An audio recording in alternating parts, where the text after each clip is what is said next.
Narito tayo ngayon upang matunghayan ang napakainit, nagbabaga, talaga namang pinag-uusapan at latest na inaabangan ng lahat. Hindi na nga matapos-tapos ang issue ni Ate Erika dahil nga sa paglapastangan nila sa kanilang pamilya dahil ito ay kanilang walang awang pinabayaan pagkatapos na sila ay nagkaroon ng bahay.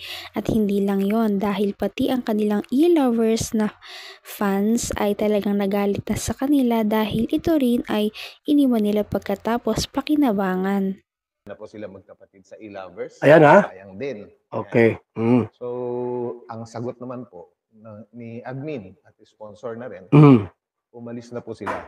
Umalis na po sila Silang bagong sa e-lovers. na kumukup po. Member sila dito dati. At bumuo sila. Sinulsulan at siniraan kami. Okay. Grabe. Ibig sabihin, So, yan po nangyari mga Kalingap, di ba? From Kalingap, napunta doon sa e-lovers kay Tonyaka Torres. Tapos ngayon po, nagka-problema. Lumipot na naman sa ibang lundagan. talaga naman at kakaiba talaga si ate, ano? At guys, talagang nakipag-anuhan siya, batawag doon, nakipagmurahan siya. Ano, kay admin. Makapagmurahan. Iyan, Tunyako Torres. So, tingnan natin guys, basahin natin. Ang sabi niya, ni ate, bakit? Humingi ba ako sa'yo? Ako ba ang kusa na sumali sa GC na ito? Ikaw ang nagpasok sa akin sa GC na ito. Huwag mo akong gawan ng kwento. Leche ka. Yun, nagmurahan na. Yan po ang sabi ni, ni May. Ayun, galit na tuloy ngayon sa si admin. Mas leche ka. Manggagamit. 1 taon lumayas ka na dito. Yan Ang ginagawa mo dito. Pag pinagbabawalan mo pa kami na mag-post para hindi kayo mabash. Ipinagtatanggol kayo. Anong ginawa nyo? Puts ka. Yung parang ganun. Hindi ko nabibigkasin ng buong buo po, yung mga mura kasi. Wag na. Kapanood na, mga bata, hindi naman. May mga batang nanonood sa atin. So yan, basahin nyo na lang po at ipopost ko. So, umpisahan natin sa pinag-umpisahan. Ayan, ito. Si May Surita, umasya pa siya na magkakapera sa amin. Kaya hindi siya lumalabas sa GC. So yun, guys. Talagang pinalalayas na nila. Pero ayaw pang umalis sa group chat nila. Nako. Kahit alam na niya, hindi na siya part ng plan namin. Halatang mukhang pera. Ayaw pang umalis. Halatang mukhang pera lang. Tama ang sinabi ng Kalingap. Yan. Talaga namang hindi na lamang ang pamilya ni Ate Erika ang galit na galit sa kanya, kundi ang kanyang mga fans din, lalong-lalo na ang e-lovers na talaga namang kumupkop sa kanya. Talagang sinasabi na siya ay napakamukhang pera pati ang kanyang kapatid dahil nga pinapaalis na sila ay talagang nag-stay sila para lamang sa pera. Hindi na siya part ng plan namin. Halatang mukhang pera. Ayaw pang umalis. Halatang mukhang pera lang. Tama ang sinabi ng Kalingap. Yan. Ang nagsabi po nito, si admin po, si Ian Tunyako Torres. Ulitin ko yung sinabi niya. Halatang mukhang pera lang.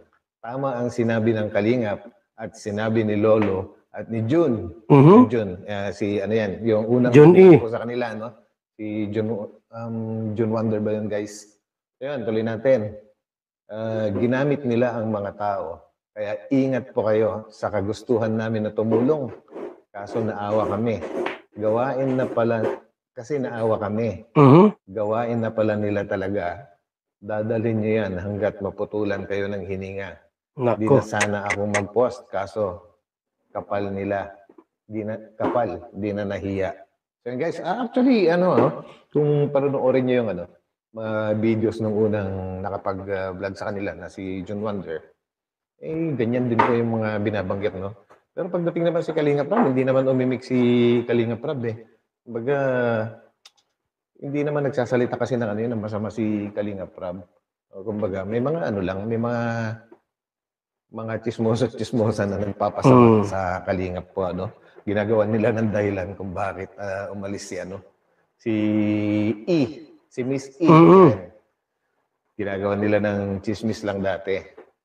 Pero yun pala, napatunayan ngayon ng ano, ng e-lovers na talagang manggagamit itong mga ito. Ayan na, sinabi nyo na yan, Sa ibang grupo. Basta yung tunay na kulay ng Hindi magkapatid. pa talaga umalis sa GC namin. Baka daw may makuha pa siya. Naku, grabe. Baka nag-expect pa kayo na ituloy namin yung travel tours in 3 countries.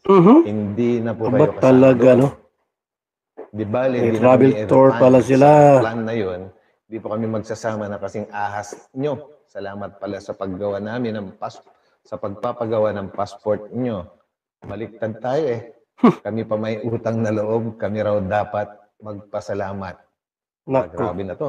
Sabagay, hindi natin alam yung ano guys, no? Yung buong kwento, kung ano man yung nangyayari dati. Ito ay binabasa lang natin. Yung mga post nila na may nagpadala naman sa atin. Siya nga. Guys, Lahat ng tao nga ay galit na kila Erica maliban sa pamilya niya at sa Kalingap team dahil napatunay na sobrang mukhang pera lamang talaga siya at pera lamang ang habol niya sa mga tao na nakapaligid sa kanila, pati na rin ang kanyang ate na si Sheila May. Kaya naman napakarami ang nag-aapoy sa galit kila Erica. Siya nga. guys, ituloy po natin.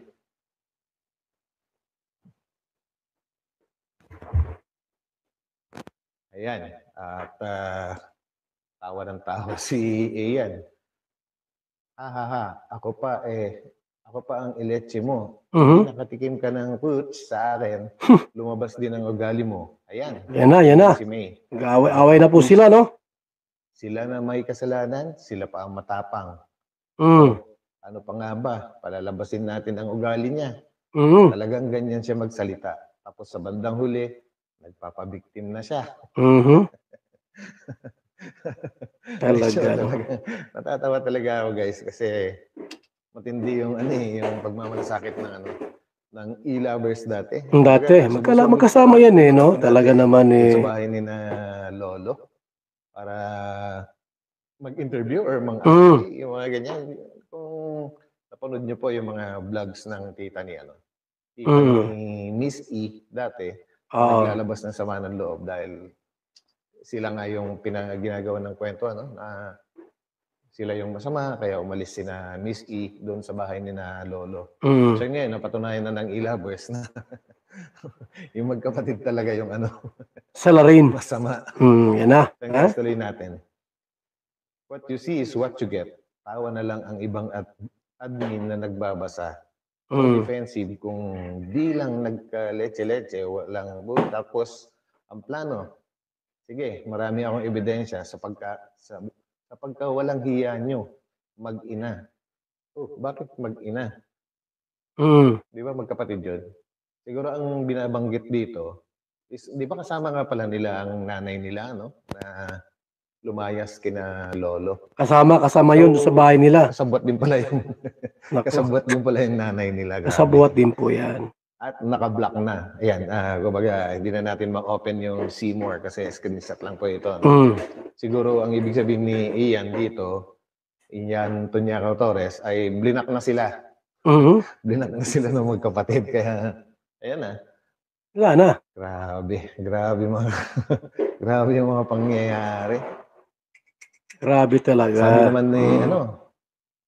Sabi naman ulit ni Miss Ian, ngayon naniniwala na ako sa lolo nila at sa Kalingap. Ayun ha? Kasi aim nilang tumulong, tapos tinalikuran sila ni Ed. Grabe talaga ang mga revelasyong nalaman natin sa video na ito.